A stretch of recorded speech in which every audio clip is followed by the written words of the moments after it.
Serverless computing is a cloud-native model where developers build and run applications without managing server infrastructure. It has largely become the standard approach to achieve scalability, often with reduced operational overhead. However, in banking and financial services, adopting a serverless model can present unique challenges. Brian McNamara is a distinguished engineer at Capital One, where he works in serverless integration and development. Brian joins the show with Sean Falconer to talk about why Capital One shifted to a serverless approach, how to think about cloud costs, establishing governance controls, tools to stay well managed, and much more. This episode is hosted by Sean Falconer. Check the show notes for more information on Sean's work and where to find him.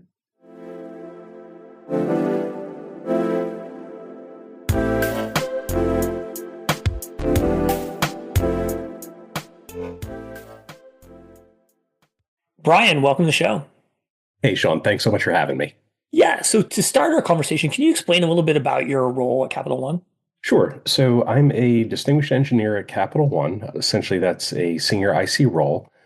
And my role really revolves around considering how we do serverless at scale, both at a tactical level and a strategic level.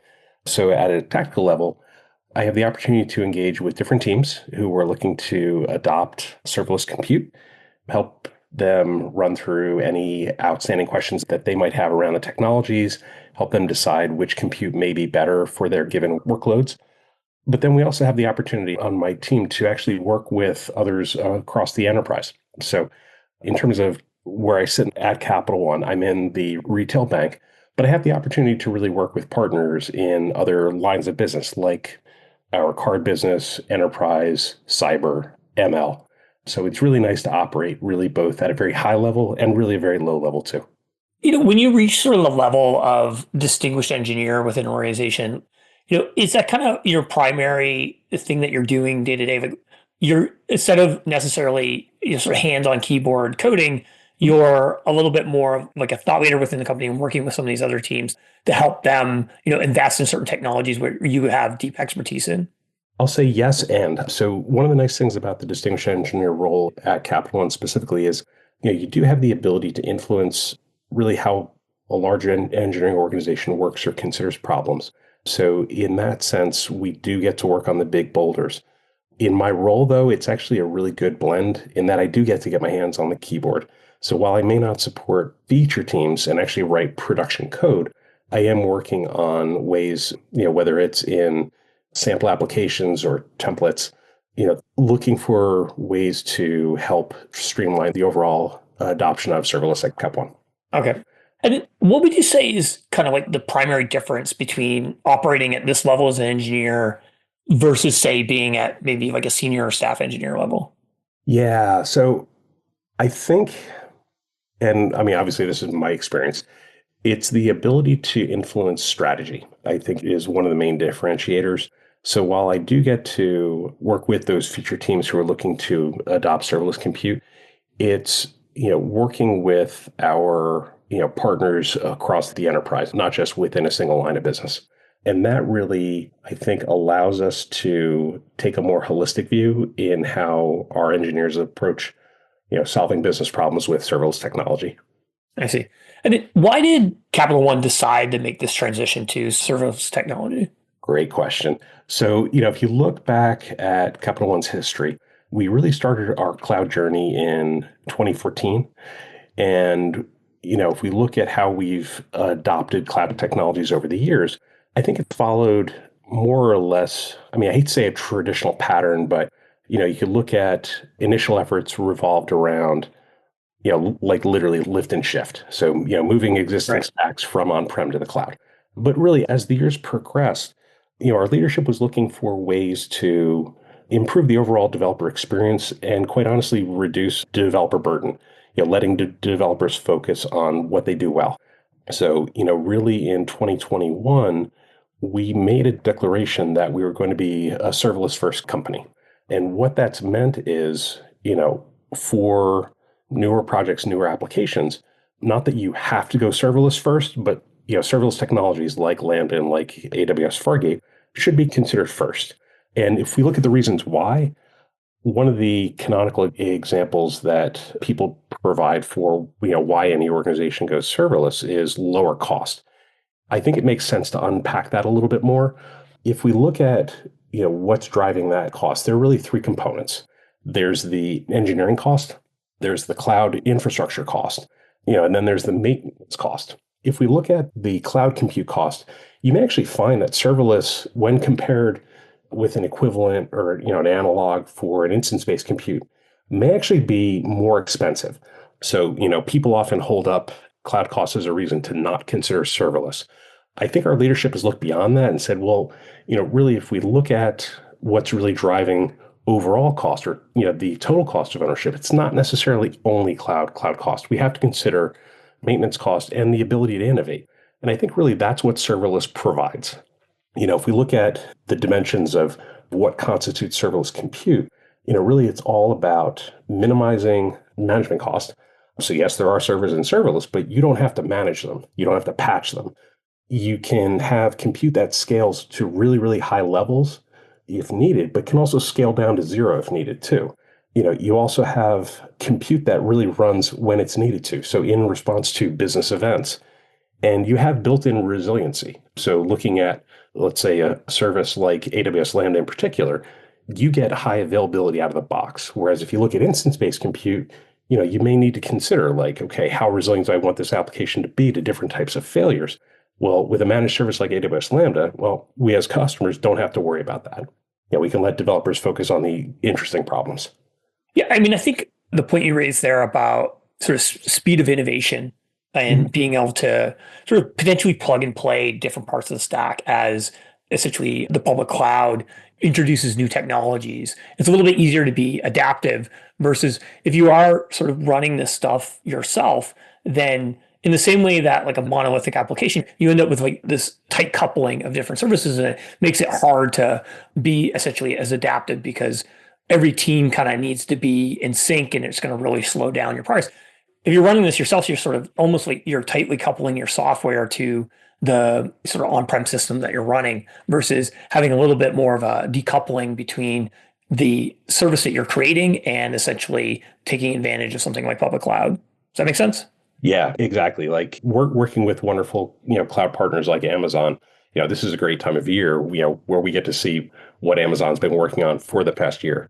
It's always exciting knowing that we have a partner that's innovating on our behalf. Yeah. And then some of the problems I've seen companies run into when it comes to actually like cloud costs being expensive comes from not really going through the process of like rethinking or re-architecting the way that they are building and running their software to be best suited for the cloud, right? Legitimately just sort of lifting and shifting something into the cloud is not going to help you save money. You need to go through a process of sort of, rethinking how those services are going to take advantage of the fact that not everything has to run in the cloud, like, 100% of the time. And that's how you can actually help reduce your cost if you're optimizing for the things that the cloud's actually good at. Yeah, I would agree with that. And with like, let's say Lambda applications in particular, even when we see, teams that are interested in moving from other compute to Lambda, there's this initial thought to build essentially like a monolithic Lambda or Lambda-lith. Yeah. And without even, if they don't initially go through the process of decomposing their application, breaking down that monolith, they may find that Lambda may not be the right choice for any number of reasons. But I think for teams that take the time to consider what their applications do, how they're invoked, and really break things apart, they find that Lambda can really be a suitable landing place for them. So I believe you said that this sort of project kickstarted in 2021. So what is the status of things today in terms of Capital One's journey to serverless? Yeah, so we have a large number of applications that are in fact running on serverless compute. I can't share the exact numbers, but it's a non-trivial number.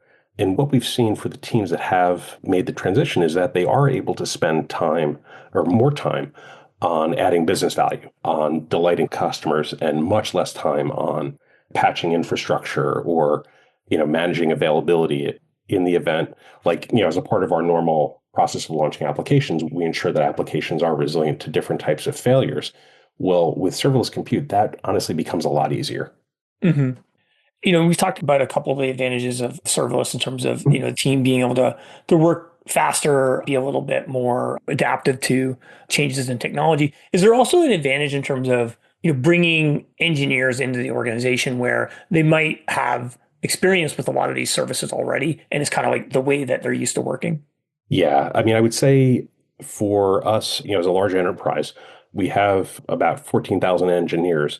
So when we do bring new engineers on, it's often easy, yes, there, as with any new hire, there is a ramp up period, but we find that people are happy to embrace serverless technologies, without necessarily being beholden to legacy architectures, figuring out what the right server is to jump to and all those activities that don't necessarily add value.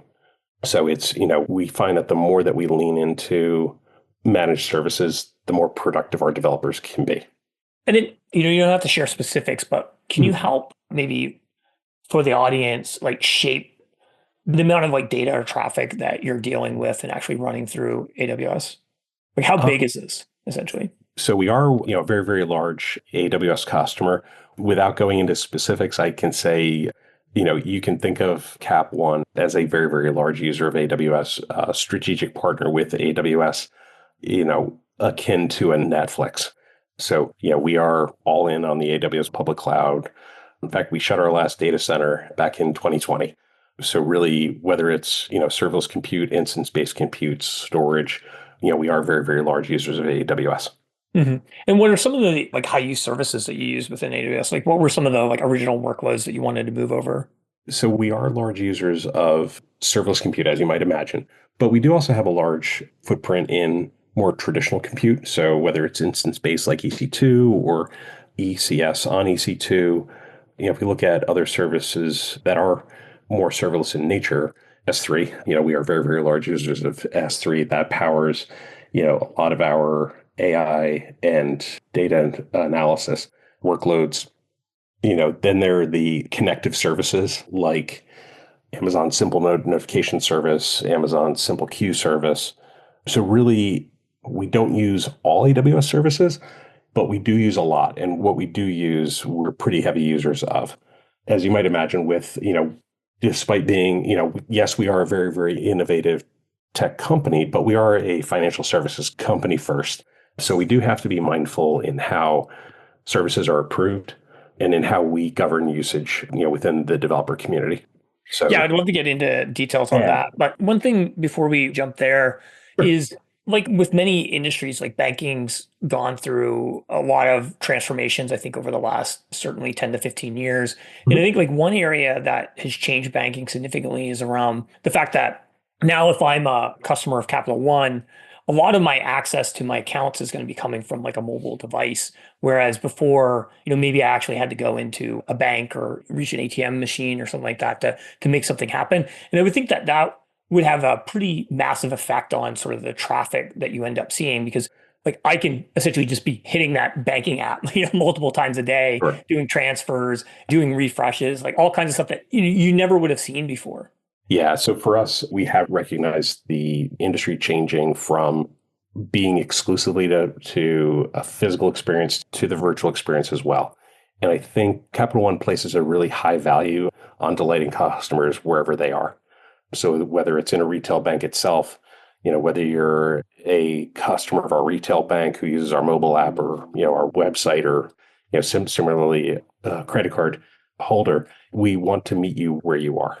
Yeah, and I guess some of the sort of elasticity of the cloud really helps with potentially spiky traffic. Yes. Yeah. And for, you bring up a great point there. I think when people were initially migrating to the cloud, like, when you saw the public cloud become more of a thing, like, in the we'll say 2010s, where, you saw larger businesses adopting cloud technologies. I think the initial value that people held up was that you'll save money.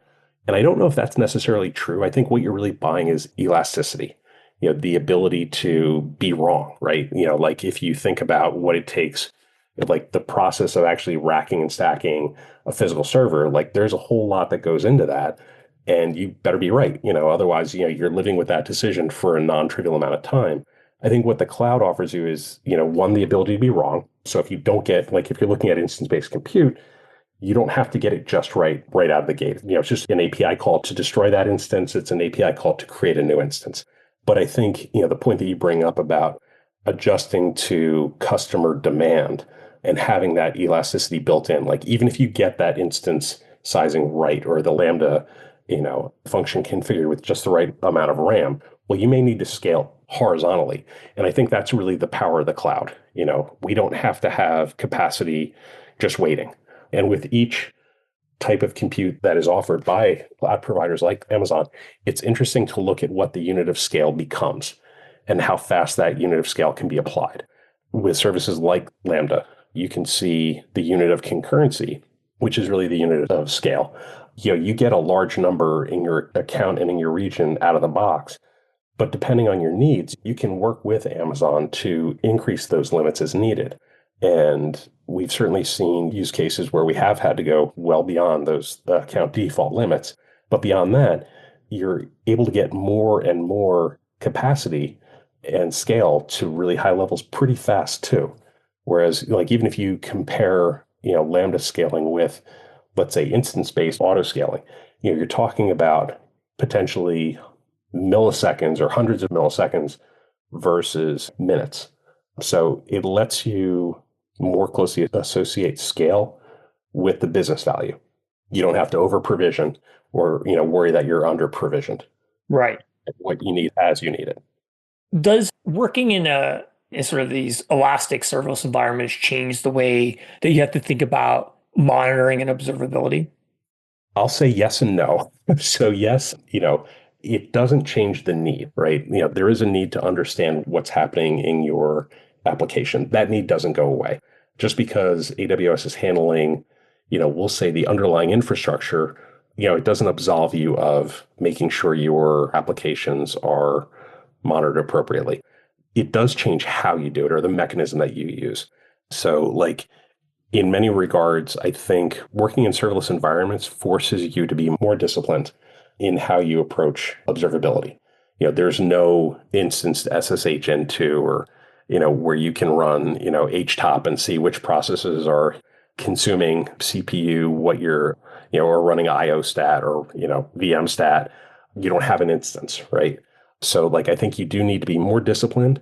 The good news is, AWS does provide, a number of metrics out of the box, whether it's to deal with concurrency, performance, like there are a number of metrics that are there. But you also have the ability to add your own instrumentation as well. So if you want to write custom metrics that are associated with, let's say, business value, user sign up, user abandonment, or deposits made, like you have that ability, right? You can build that logic in itself. And the nice thing is there's a really good, vibrant community that has, I think, shown how to do this well.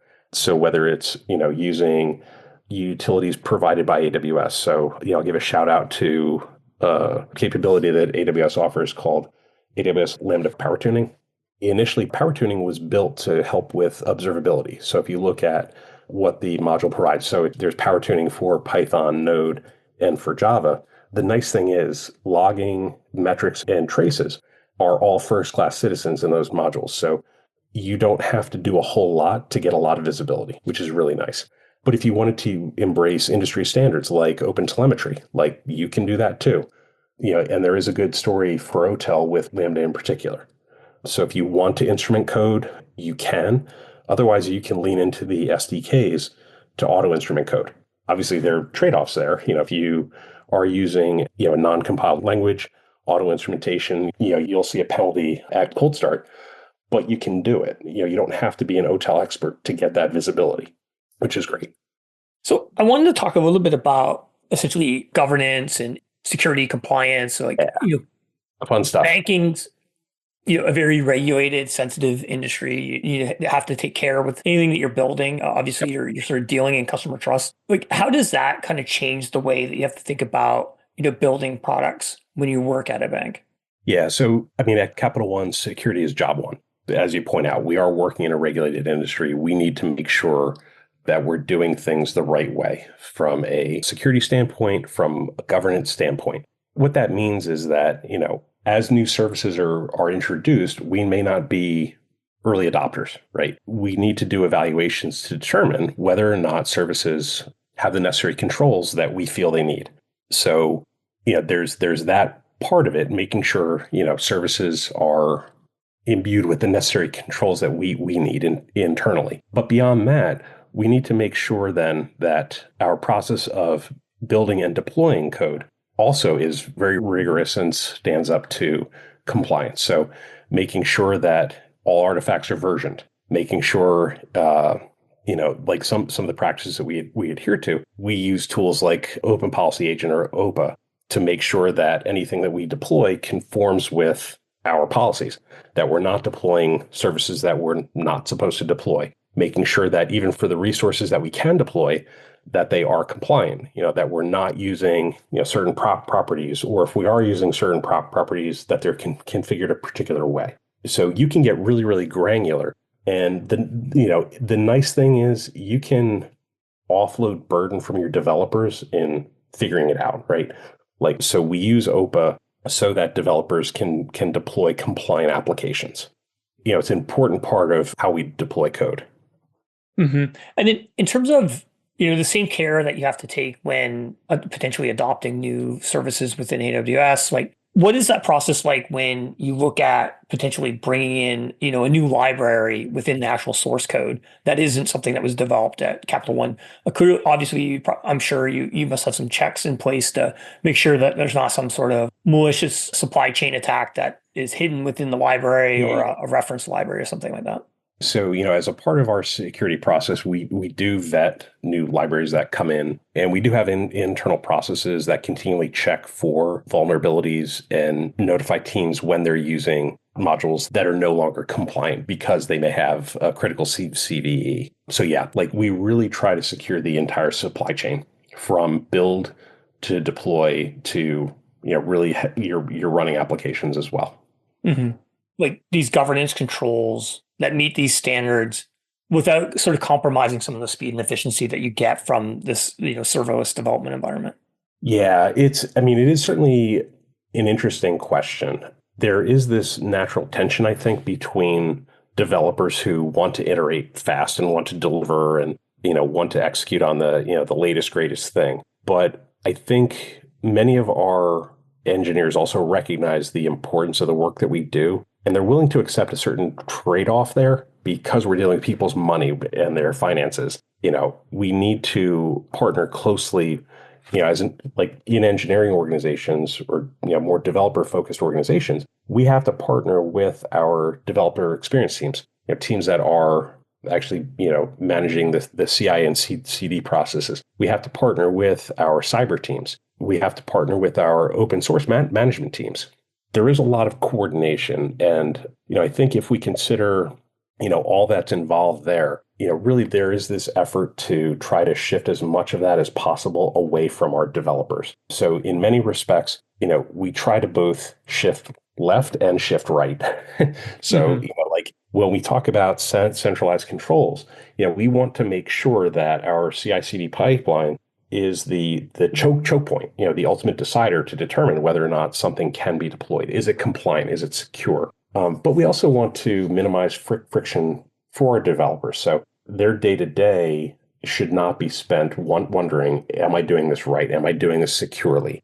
And we do things internally. So like one of the nice things we've built, we certainly lean into open source tooling, like I mentioned, Open Policy Agent. We have the ability to let our developers determine, am I doing things in a secure and compliant manner, or do I have to wait for something to go to a pipeline and see it fail? Ideally, we want to shift that left. So we use some internal tooling, but we also do lean into tooling like AWS CFN lint. So you can determine, like for, let's say, CloudFormation oriented deployments, are the templates that you're deploying, are they syntactically correct? Is it valid YAML? Is it valid JSON? All the way down to like, are there rules or like, resources that you have defined? Are the properties that you're specifying valid? You can also lean in and write your own rules to determine like whether or not a template is compliant and, add that to your CFN lint run. So really, it's a really delicate balancing act, making sure that we do provide our developers with the means to be agile, iterate quickly, while balancing the need to be secure, compliant, and well governed. What role does a strong notification messaging system play in this? For messaging systems, we think it's important that developers understand like when things change, making sure that they have visibility into what has changed and why it's changed. Ideally, we would, allow those developers to see notifications, like when we move things, like when we shift things right, when we have that central CI/CD process. If things, aren't going according to plan, if let's say builds fails, if deploys fail, like making sure our developers understand where the failures occur. And similarly, actually having that visibility tied back to shift left efforts as well. So like if resource that you're trying to deploy is not compliant, making sure they understand why and making sure that we have supporting documentation to help them understand how to get that non-compliant resource compliant. Mm-hmm. Do those notifications ever get too noisy? Not going to lie, it can be noisy for our developers, but the great thing is we have a really, really strong developer productivity group internally, and they're constantly looking for ways to improve that experience. Because it's one thing to see that a build failed, and you see like this huge dump, and you wonder, how the heck am I going to troubleshoot this? They've been spending a lot of time in narrowing down where failures occur, making sure that messages are only as verbose as they need to be, and providing that supporting documentation. Mm-hmm. And also meeting your developers where they are. So, whether you're looking at a build log or whether you receive Slack notification or an email notification, just making sure that developers understand at that necessary point why things didn't necessarily go according to plan. What role does the serverless center of excellence play in all this? Yeah. So for an organization the size of Capital One, I think it'd be arrogant to say I know, like what our developer community needs. And, like I'm the only one who can speak authoritatively because I am not. Like I am not at all. Different lines of business have different priorities and they have different needs. So really what the Center of Excellence allows us to do is group people, like people who have an interest in improving the serverless developer experience, letting them come together and share like what's working, what's not, what are the pains, what can be done, like how do we appropriately leverage the knowledge and experience that we may have as a group of domain experts to improve the lives of all developers, whether or not you have that domain expertise. And also really, like I think, work with other teams outside of, let's say, the Serverless Center of Excellence, work with cyber partners, work with enterprise partners, work across multiple lines of business. So really, it's a good platform to receive feedback from the developing community, but also influence how other teams consider the work that we do as developers. Mm-hmm. And when you talk about the developer community, you're talking about the internal developers at Capital One. Is that right? Yeah. Yep. How big is that roughly? There are about 14,000 developers at Cap One. Okay, so a good size community. Yeah, yeah.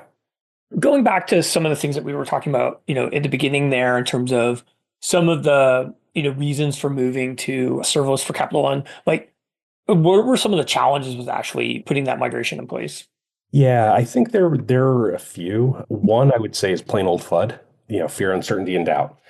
I think people for a long time have associated Lambda with, I hate to say toy applications, but we'll say like operations oriented things that may not be business critical. Lambda doesn't scale like I need it to scale. There's no way I can run my application in Lambda. Like initially, 5 minutes isn't enough, 15 minutes isn't enough. I need more resources. I think developers will be surprised at the workloads that can be handled by serverless compute like Lambda. The other important thing to note too is that we're really big on saying we're serverless first, but we're not serverless only. There are going to be certain workloads that are not suited for Lambda, that are not, like if they're not well suited for Lambda, we would ask teams to look at, serverless container services like Fargate. But even beyond that, like if a service is not right, like we have the means to support other compute and other services as well. But I think the biggest issue was helping overcome a lot of FUD, even helping teams understand what good looks like. So what I mean by that is, earlier you mentioned like how does observability change? Well, we want to make sure that teams are empowered to know how their serverless applications are running. When it comes to things like, splitting apart the monolithic application, what's the right way to do it? When is the right time to do it? How does your Lambda function scale? Like, how does your application traffic change over time? Are serverless services like Lambda able to keep up with what you need? So really overcoming FUD, but then ultimately just doing the hard analysis to say, like, is Lambda right for you? If it is, great. If it's not, that's okay too. For those teams that did decide to make the plunge, I think it was initially a struggle to help them understand like what the different metrics really meant. So, for non-serverless compute, a really common metric, let's say for APIs in particular, is requests per second or transactions per second. And in Lambda, if you look at the unit of scale, it's concurrency, which is really a product of the number of requests that come in. So that RPS, that TPS, but also duration. How long does that Lambda function run for? And the goal is to minimize the amount of concurrency that your function's consuming. With that, it's a matter of helping teams understand like what's the right way to impact performance. And in Lambda, really, there's only one knob to turn, and that's memory. So with Lambda functions, you'll find that both memory and CPU scale together linearly. So like a 256 meg Lambda function has twice the compute and RAM as a 128 meg Lambda function. So for some teams, we would see them come in and allocate 10 gigs of RAM. Like I need all the RAM in the world. When you look at what they're actually consuming, it's like drop in the bucket. Maybe we ratchet that down. But we also saw a lot of teams under allocate the amount of RAM. So like knowing what the calculation is for Lambda functions, you have invocations. There's a number of invocations that's a component of the price, but then there's the amount of RAM consumed and the duration that RAM is consumed for. And we would see teams allocate like 128 megs. That's the minimum RAM, like that we can allocate. So I'll do that and I'll save all this money. Well, what we would see is teams would actually starve their Lambda functions. So functions would actually run longer because they didn't have the necessary resources. So the great thing is, there are open source tools. AWS Lambda Power Tuner is a great open source tool. If you're not using it and you're a Lambda shop, please use it. Alex Castleboney was a solutions architect at AWS at the time, wrote it. It is awesome. And it really helps you determine like what's that right number based on either cost or performance needs. So, you actually can dial that in a lot more. You're not wasting resources or money. When it comes down to, teams having to make decisions about is serverless correct the right thing to use versus, using something like, Fargate, what's sort of the framework for making that decision? Yeah, like I would say first consider the AWS constraints. Like, do you have a function, like, do you have a workload that needs to run consistently for more than 15 minutes? If so, Lambda's not right for you. Do you have the need to consume more than 10 gigs of RAM? If so, Lambda's not right for you, right? Like there's some easy ones to look at, but it's interesting when you consider then too, like, beyond those obvious constraints, looking at things like, well, what is your Lambda function being triggered by? And what I mean there is like, Lambda is event-driven compute. It'll be, your code is triggered in response to an event. And AWS has, over 100 event sources that can trigger Lambda functions. But let's say you're using, you want to write a Lambda-backed API, and you're using, let's say, ALB, Amazon's Application Load Balancer Service. Well, that's a synchronous invocation of a Lambda function. Now, Lambda can handle a 6 meg payload size at this time, but ALB can only pass in 1 meg, and 1 meg in, 1 meg out. So if you're writing an API and you need to handle more than 1 meg in or 1 meg out, Lambda may not be the right choice if you're using ALB. With a service like Amazon's API Gateway REST service, that number jumps up to the full 6 meg. So API Gateway can handle 10 meg, but you're going to be constrained by the 6 meg Lambda limit.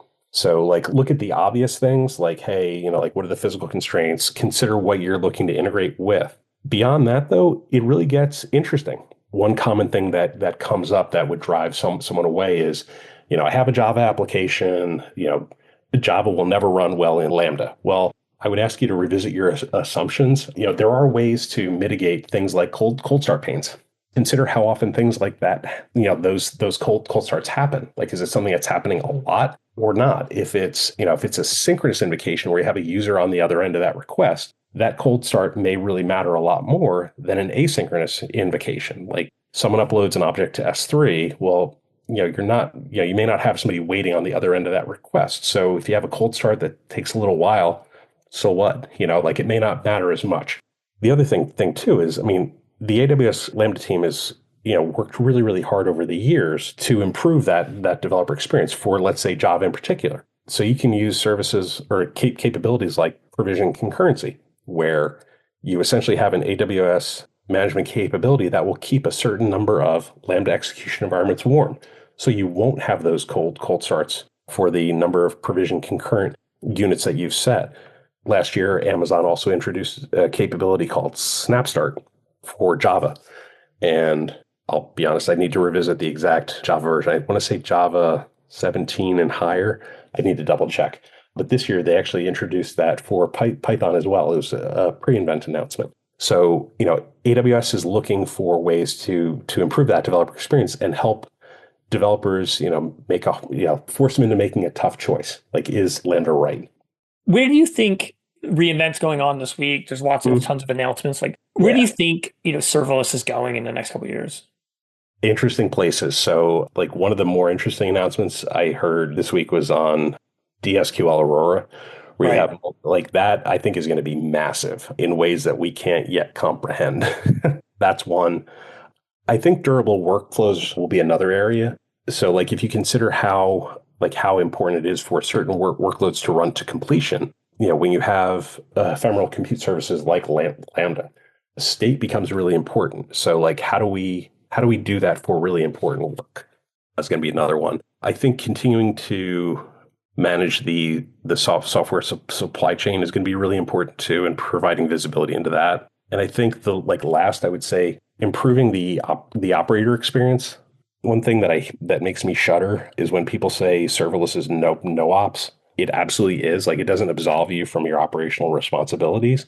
The good news is, as your cloud provider, whether it's AWS, Google, Azure, or anybody else, they're assuming more of the responsibility, but it doesn't mean that you don't have any responsibilities. So, like, I would say, I would look for ways to improve the understanding of what's happening in applications. So the ability to observe what's happening is going to become really important, even more. Absolutely. Yeah. Well, I know we're coming up on time here, Brian. I want to thank you so much for coming on the show. I really enjoyed this.